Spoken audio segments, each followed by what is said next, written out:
president and a vice president for all Americans, for everyone. Yes, and we reject that group who is only in it for themselves. That's not us.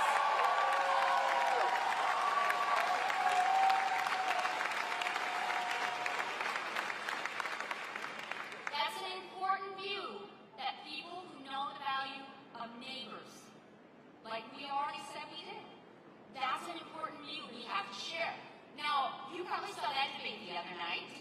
Yeah, that was great. And what Kamala Harris told us we had to do was we had to turn the page, right? Yeah, because we have something really exciting headed in our direction. But I kind of liked it when she did this.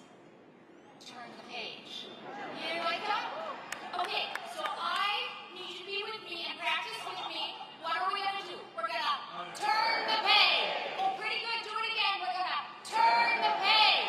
And we're going to turn the page. All right, so I'm going to be watching you, because when I see Wisconsin, and I'm watching nationally on TV because it's a pretty important place in Minnesota, help me practice with this. You just show me this. Turn the page. Right? Turn the page. And you know what else that looks like? Bye-bye. Bye-bye, Donald Trump. We are turning the page. 52 days and we are turning the page. 52 days and it is bye-bye, Donald Trump. That's right. Now, my mom always said this to me growing up. When you have to do the work that's in front of you. And when I was growing up, I thought that meant the dishes. Or my schoolwork. But what that actually meant is what I've actually come to realize, which is empowering, that all of us, with our own eyes, must see the work that is in front of us. And we must define that for ourselves and our community and our state and our country and our region. And that's empowering and that's important, because we have to bring everything we have to that, especially for the next 52 days.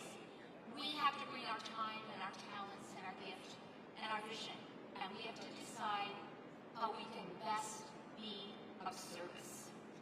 So I am asking you, even though my mom's not here, she's a retired teacher, as I've already told you, I am asking you if you will, with Tim and Kamala and Doug, me, our children, your friends, and your neighbors, will you do the work that is in front of us? Yes? Yes, thank you. We are going to volunteer, right? And we are going to bring friends to volunteer. Yes, we are. And we are going to door knock. And we are going to have really hard conversations with undecided neighbors. And we are still going to have those conversations with people who might have unfortunate signs in their yard. Yes, we are. Because that's what we have to do. Because we have turned the page. Yes, we have. And we are choosing a new way forward.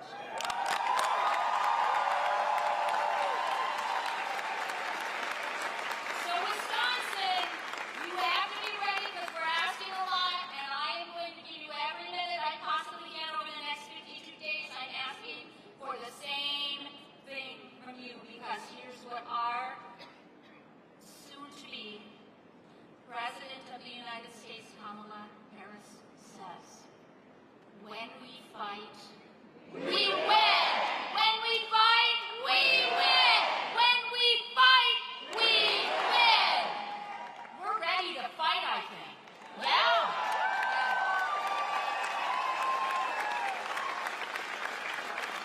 Now it's my privilege to introduce you to someone very special.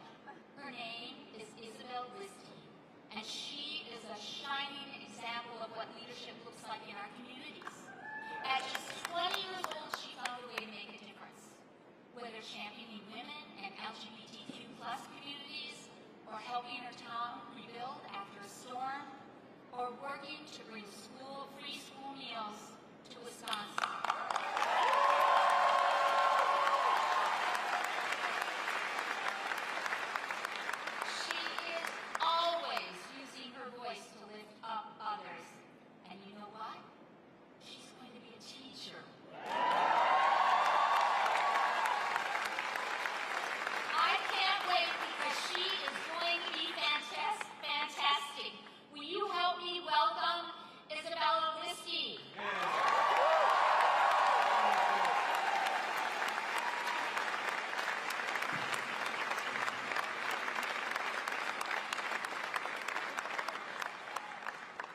is better on an early fall day than to be in northern Wisconsin and Minnesota with such great weather. To Isabella, thank you. Look, I think all of us know we win this election, we elect Kamala Harris, Madam President, here in 52 days. But with people like Isabella, our future is bright. Thank you for the work that you do. Mayor Payne, it's always good to be back. Thank you to all of our local elected officials that are here. I'd also like to say we've got a lot of work to do in 52 days, but we're pretty lucky. We've got some incredible folks to elect up here in this part of the country. Two of them we're blessed with, two of the best United States senators you can find, with Tammy Baldwin and Amy Klobuchar. Let's send them both. Incredible. And there's a lot of races, but one I'm pretty familiar with, a congressional race over in Minnesota. I have the privilege of being friends with one of the most effective legislators I've ever worked with. Jen Schultz is running.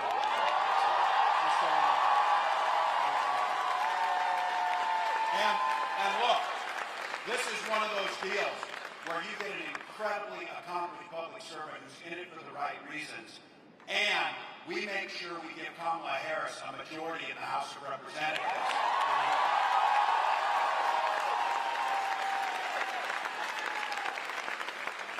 And I'll just give you two reasons why the current occupant shouldn't be there. Denying the election of 2020 should disqualify you from service.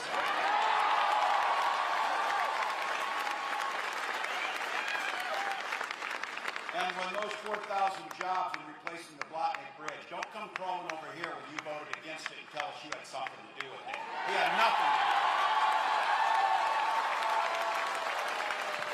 it. Go get Jen elected and so many others. Thank you. Look, every time this happens, when Gwen Walz speaks, people always say, why isn't she running? So, she's got lots of things that are happening. I did notice this when she was practicing her speech. She said, my husband, Tim. I thought he said your wonderful husband, Tim. She's an English teacher. Words matter. That's it. And she also mentioned, three of my sister-in-laws are here today, too, with me. I'm super excited. Are you seeing a pattern here? Two incredible senators who happen to be women. Jen Schultz is going to make a wonderful member of Congress. Gwen Walz, these three. Here's my life hack for all of you. All the guys out there, here's my life hack. Surround yourself with smart women and listen to them, and you'll do just fine. You'll do just fine.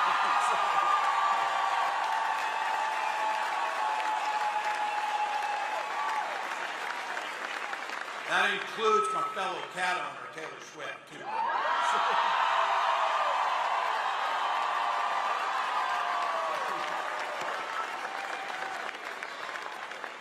It's really great to have all of these women help us beat the smallest man in the world.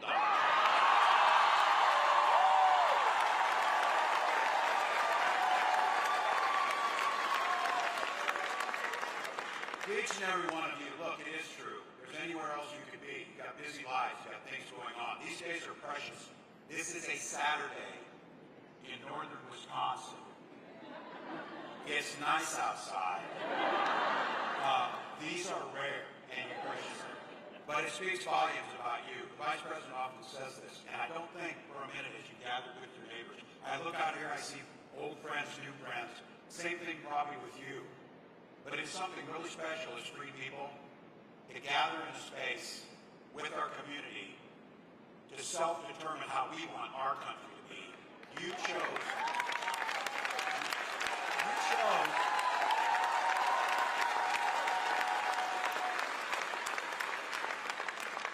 chose to be here, and the incredible people on the Wisconsin Coordinated Campaign, all the local folks who do this, you did that. You came here for this moment because of what Kamala Harris always says, a beautiful, simple reason. You love this country, so thank you. Thank you. Now,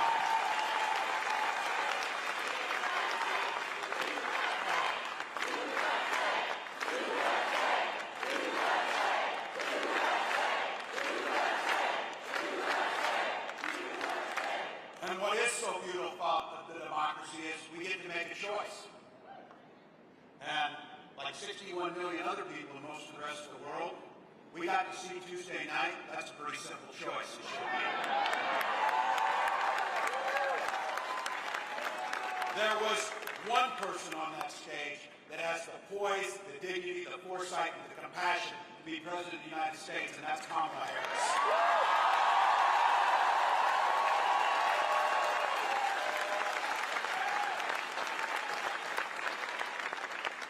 She commanded that room.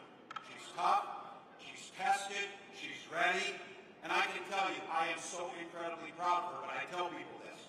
Someone came up to me and said, "Dave, the Vice President did an incredible job. I'm so surprised." Why were you surprised? You need to ask yourself why you were surprised. Prosecutor, county attorney, Attorney General of California, prosecuting transnational gangs and other criminals, United States Senator and Vice President of the United States.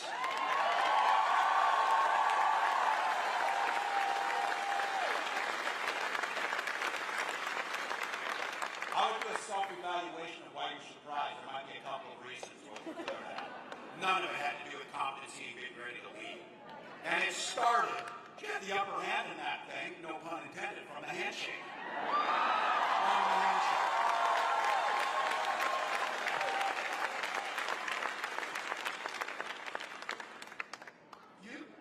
You saw it in there. You can't bring yourself to look at the Vice President of the United States. You can't bring yourself to shake hands in the middle. This is how we do things in this country. The democracy matters. And when you lose, you do the exact opposite of what he did. You shake the hand of the person who beat you and you help them become successful. I say that because in 52 days he's going to have to do exactly that. Exactly that.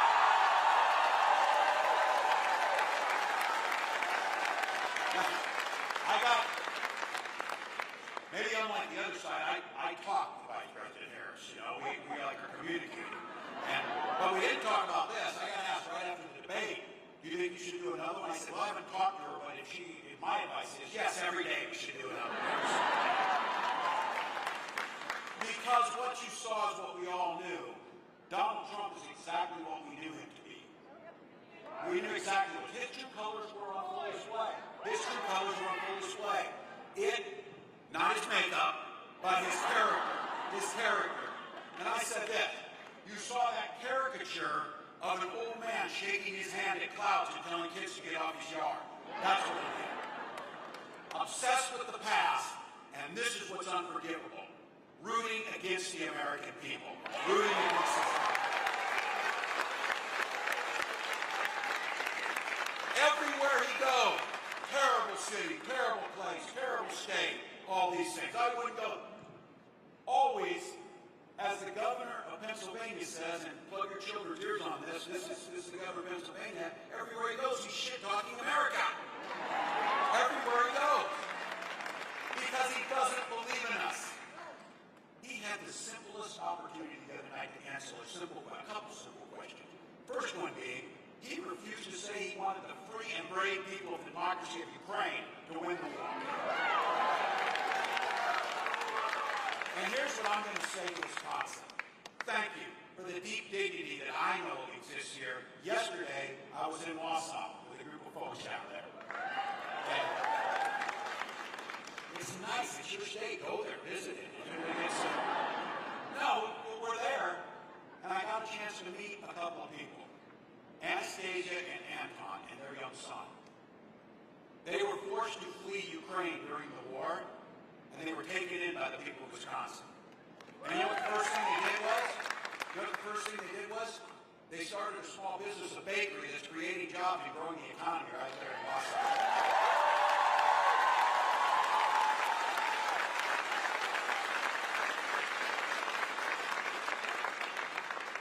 And when I told them that Vice President Harris had no problem answering that, and I have no problem answering that, and people who love this democracy and understand we stand with our friends, it's a very simple question. Ukraine must win that war and push the aggressors back.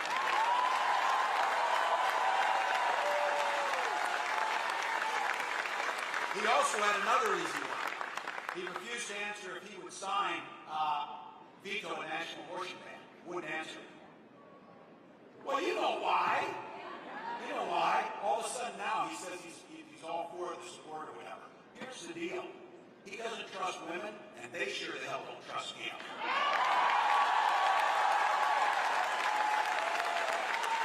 And for all of you, I would have never imagined in 2024 we're here, but it's a privilege because all of you are here to fight this fight. This is the most fundamental thing since the founding of this country. For all the blood that's been shed over the years to protect democracy. One of the most fundamental things, and as I said, it is a disqualifying factor on his part. He refused to say he lost a fair and square election. Refused to say it. Look, don't allow us to become the frog in the slowly boiling water, to pretend like that's any way normal or okay. Say it every single day. He lost the election, he's trying to lie about it, and he will do so again.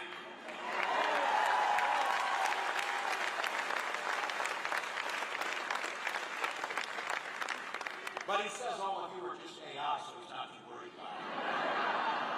Your votes won't be AI, I guarantee you that. But with all the bluster, all the misinformation, all the inability to stand on the core values that makes America the great country it is, he also had nothing to say what he would do to make your lives better. Nothing. Healthcare plan. Remember? Came down this golden escalator 9 years ago. Got asked about Obamacare. I'll rip it out. I'll have a better plan on day one. It was 9 years ago. What we saw Tuesday night is, look, he apparently had been doing something. He has the concepts of a plan. And as I said this, if I got that excuse from one of my students, I would have laughed them out of the room. No, try better. Try better.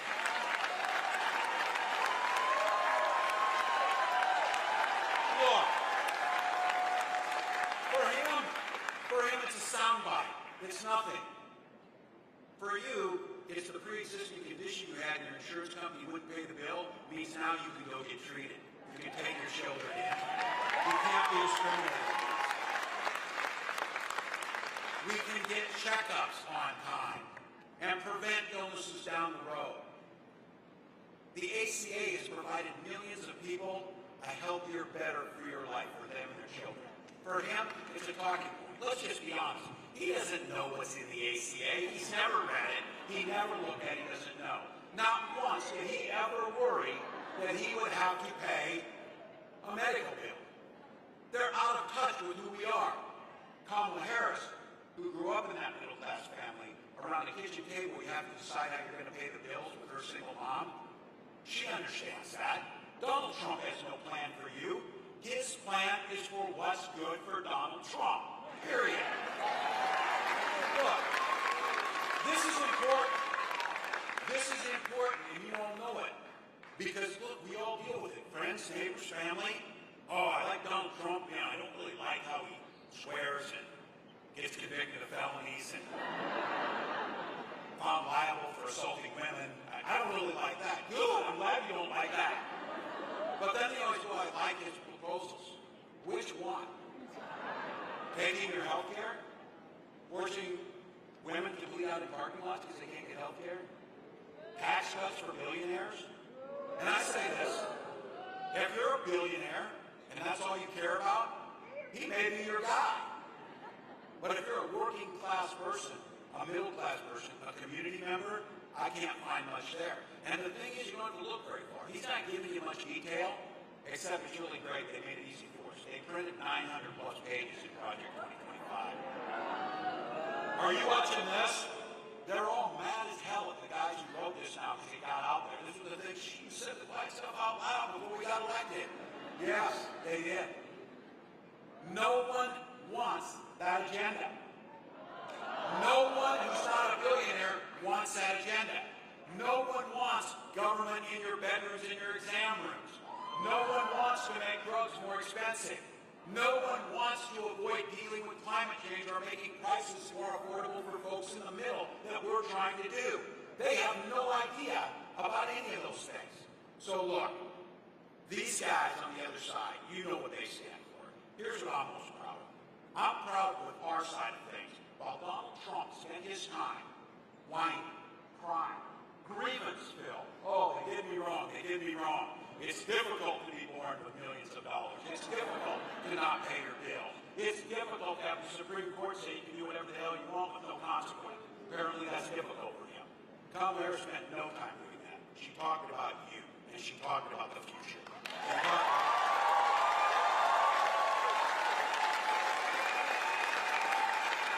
again, I don't know if my English teacher wife would enjoy that I'm going there. Another con, she prosecuted the case really well on Tuesday. So, but you know what you also saw? You saw this, and you're here, and I see it looking out at each one of you. This is hard, important work. This is difficult work. This will shape generations to come. But hard work can be good work, and hard work can be joyful work. And that's what she did.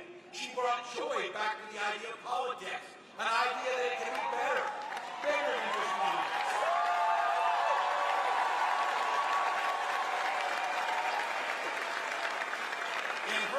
In her entire professional career, she's had one client: the people. The people. And she says this. In her entire career, prosecutor, attorney general, senator, vice president, she never asked Democrat or Republican. She asked, are you okay? And what can we do to make things better? So look, we were in Pennsylvania on this bus. This was really great. We're old school. We're getting on these buses and we're going into red areas and we're talking to anybody who's out there. Because look, let's just be honest, and she knows this better than anybody. We were looking out at a crowd of supporters. There was a whole bunch of our supporters with signs just like you, and we're all excited, and really great t-shirts, by the way, up front here. And then on the other side of the street were folks who weren't our supporters. It's easy to tell. They're all in the same hat. I was a group of independent thinkers on one side of the street. Over there, ready to go. But she turned to me, and it was just Gwen and I and Doug and Kamala Harris.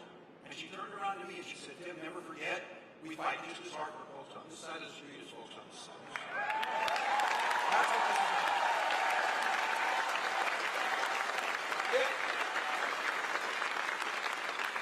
This is why talking to your neighbors is what he said. This is why the work of the next 52 days.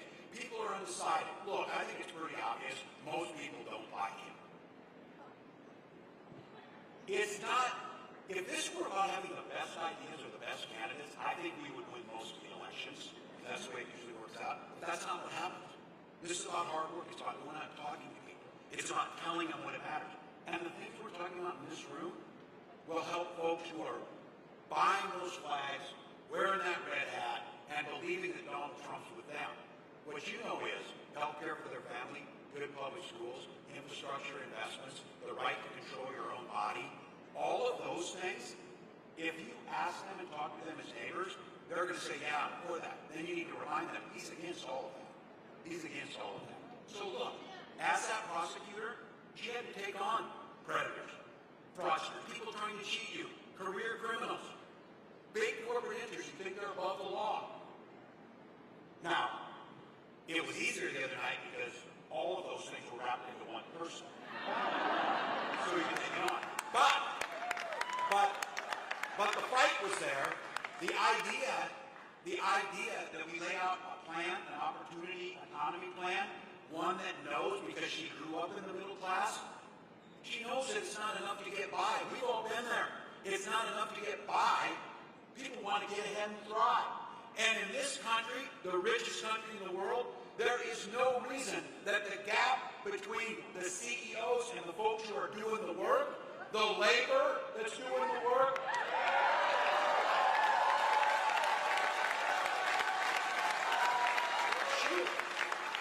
the most basic democracy is the ability to collectively bargain to get something. Look, they're doing just fine. But you don't need $400 million when people are just trying to get by. We finally started to see, because of the work of Kamala Harris and our labor friends, brothers and sisters, we're seeing wages finally start to keep pace, starting to go up.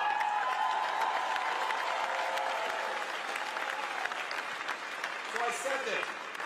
She wants to make homes more affordable. Because you know why? She watched her mom scrimp and save for years to buy that house.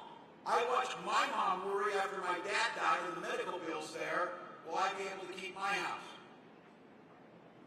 those guys, a Wall Street guy, a six-time bankruptcy guy, a venture capitalist guy, those are just commodities to move around and sell and trade. If it means foreclosing on somebody, do that if it makes you money, who cares?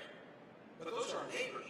Kamala Harris understands that home is the foundation to families and community. That's why she wants to make it easier through down payments, helping builders create 3 million more new homes, and working with local folks to make it easier to get those homes built and working.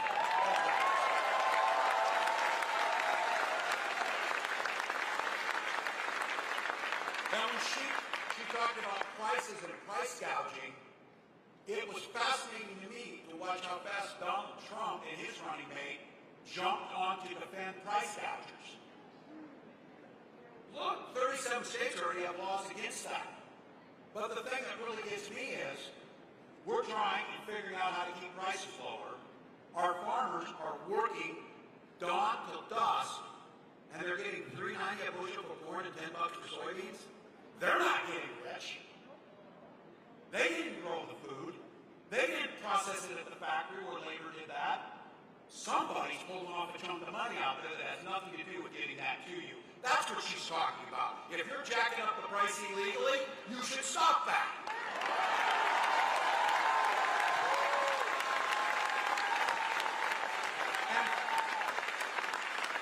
And one of the American dreams is to choose your path. And none of those paths should be closed out. The idea, if you've got an idea for a small business, it should be easier to start that small business. That's why she proposed increasing the tax credit so you can get up and off the ground. Making sure then that you've got health care so that that doesn't drive you out of a small business. And then making sure your neighbors are being paid enough that they can actually spend money at your small business and everybody thrives.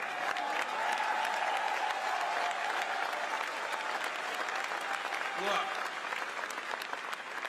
I know you've got it here. This is the part, this ability to be able to collectively bargain and organize. Let's not forget our history of America. The labor movement starts in Wisconsin. It's Wisconsin.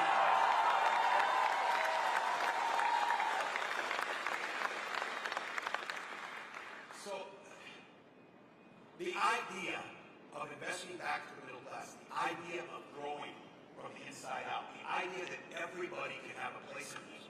We have a Minnesota state from one of our senators who we lost way too soon, who says we all do better when we all do better.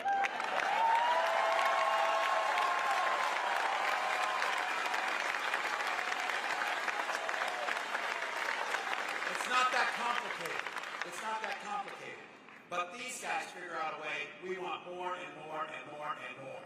More tax. I will say this about Donald Trump. He was very clear on one thing, he followed through with this. He told the billionaires he was going to give them a tax cut, and he did it. Project 2025 promises you again, he will do it again and bigger. So let's be very clear. When he does that, it cuts out opportunities for all the rest of us. When they do that, it undermines our ability to do the things we know need to be done. So just to be clear, something you know about right here, Superior and Duluth, that Donald Trump talked a tough game about infrastructure, Kamala Harris got it done.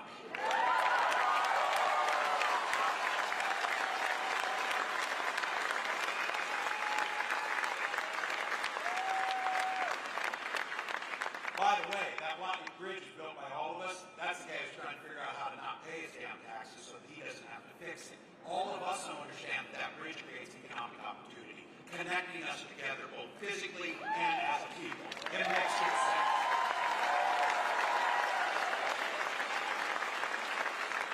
And I'll tell you, you saw it. You saw this idea about freedom. And you've seen, it's really great. It's not just a song that the Vice President comes out to, although that's really cool when she does that. But you saw it in Chicago, we were talking about this idea of freedom. The idea of what it means. Freedom to live your life the way you choose to live your life. Some of us are old enough to remember Republicans used to talk like that too. They used to talk about freedom. They would have never turned their back on an ally. They would have never decided that they need to be in your business. But we know now, they want the freedom to be in your doctor's office. By the way, Project 2025, some of you want to know there, they've got a national pregnancy coordinator that tracks all pregnancies.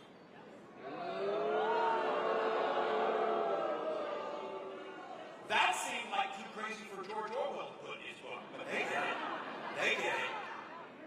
Look, they want to be in your school library. I don't know about you, but you heard Isabella talk about it. In Minnesota, while those guys are figuring out how to ban books, we're banishing hunger from our schools. That's all.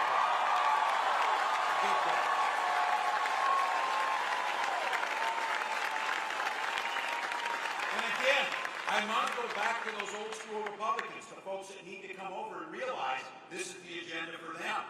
One of the things they used to always talk about is personal freedoms, personal responsibilities. Well, the responsibility part is out because Donald Trump has never taken responsibility for a single thing. But the personal choices and the personal freedom, we respect it. We respect it. We may not agree with it. We may not agree with that. Look, I get it. There's some of you choose the Packers over the Vikings. That's your choice. Your choice. Oh, give it to me. Give me my moment. Give me my moment. We don't have any Super Bowl rings. Just give me the moment. Well, look, we may not agree and we may differ, but you heard me say it, and I know it's a Wisconsin rule. I claim it from Minnesota, but I know you got it here too. The golden rule that makes everything work better is mind your own damn business.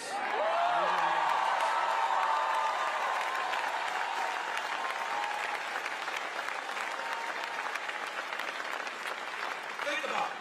How is that not appealing to Republicans? How is that not an appealing thing? They want to be and make every damn decision. Think about what they're saying in Project 2025. You're going to have to register with a new federal agency when you get pregnant. This is personal, people. It doesn't get much personal. For Gwen and I, you've heard our story, and we've heard other people have to tell their story. Look, nobody wants to have to tell their personal stories about their families unless they're asked about it and it's in private conversation.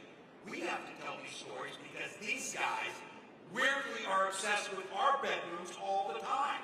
All the time. And for us, it was a struggle, a years-long struggle with infertility. And we were blessed that we had access to those treatments. And you better bet, if you haven't had it happen to you, you know somebody who's had gone through it. It's hell. You're waiting for the call. You get the call. It doesn't work. You're back at it. And then there's the two of you wondering how all you want to do is have that child. So you better bet in our family, when we finally had that little girl born, we named her Hope for a very particular reason.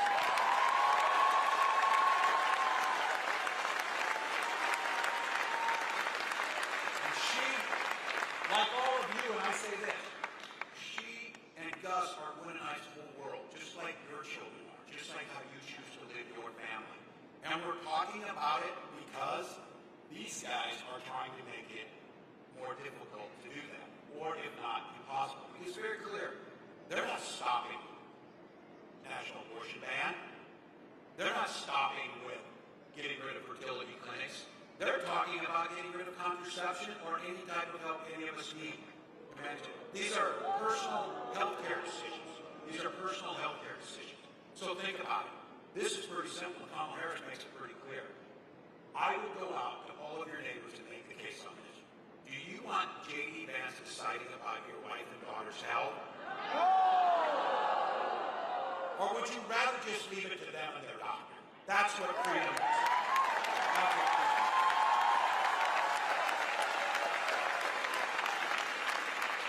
So message it to your neighbors. You and people should make the decisions, not politicians, about your personal health care. It's as simple as that. So look, education for all of you. We're sending in a school here, a great school, Wisconsin and Minnesota. We're known for our schools. We're known for our education. We know that that's a ticket to the middle class, should be a ticket to debt. So be very clear about it. Investing in education, investing in our teachers, investing in the future is another one of those. When we all do better, we all do better. It's that simple. Now, we're getting closer on this 52 days, and it's a binary choice. I know, it boggles my mind too that there are two people who are going to be president. One of them is going to be president, the other is not. There are two people. One of them is going to be vice president, one of them is not. That Project 2025 and the questions and the discussion we're having here today is where that difference lies. Because that program, and I say this for my mother, who survived after my dad died on Social Security survivor benefits and who counts on that check right now, Kamala Harris has pledged, and we will pledge, to protect Social Security and Medicare with everything we are.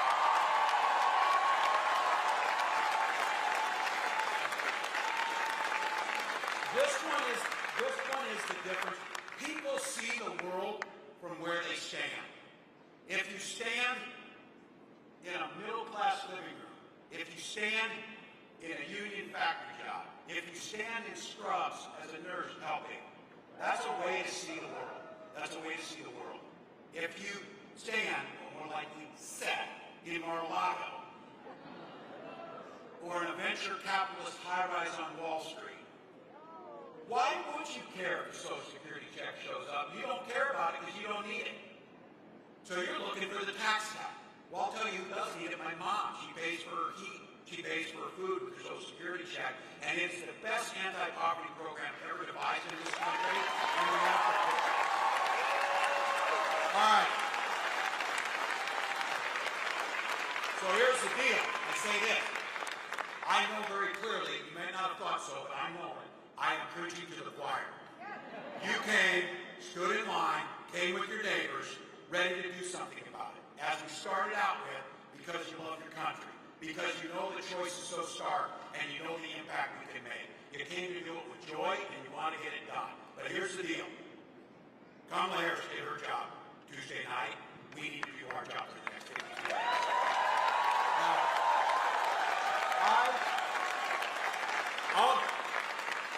I'll go to my grave not understanding why, but I know it's a fact. This is going to be a margin of error race. And it's going to be won in a handful of states. One of them is the state of Wisconsin.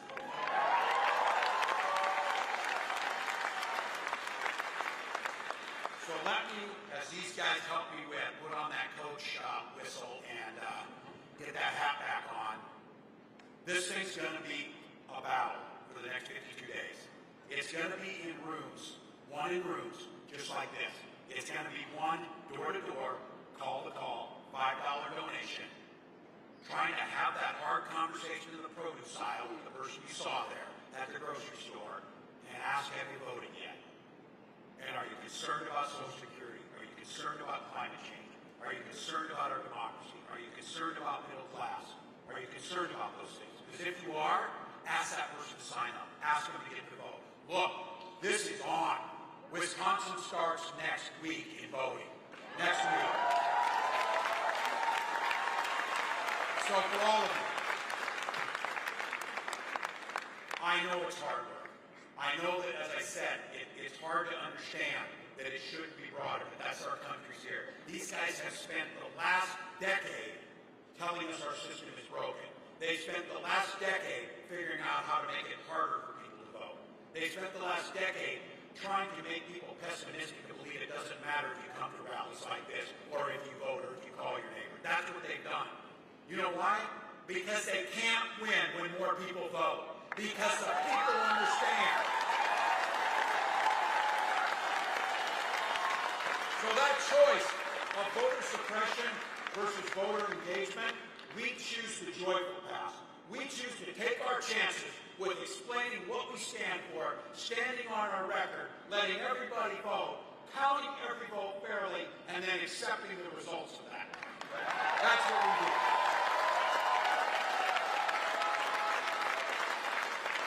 So here we go, folks. Every vote's going to matter. Every precinct. One more vote in each precinct to make the difference in what happens for the next generation in this country. The difference between keeping that guy as far away from the White House as possible and putting in a president who understands and cares about you. That's what we do. So,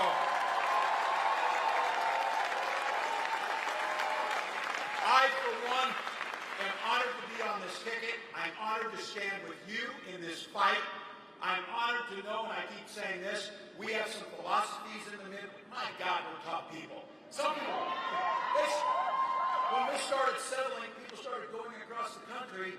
Some of them kept on going until they ended up a place where it's really warm and they have palm trees. Not our people. Not our people. We stop here. We stop here to call them. Because we're tough, we care, we're resilient. And we understand that when you stick together, we can get this done. So for all of you here, all gas, no break, 52 days to get to work, got to sleep when you're dead. Let's give it our all and think about it. That 53rd morning, when you wake up, we get to say, congratulations, Madam President. Let's go.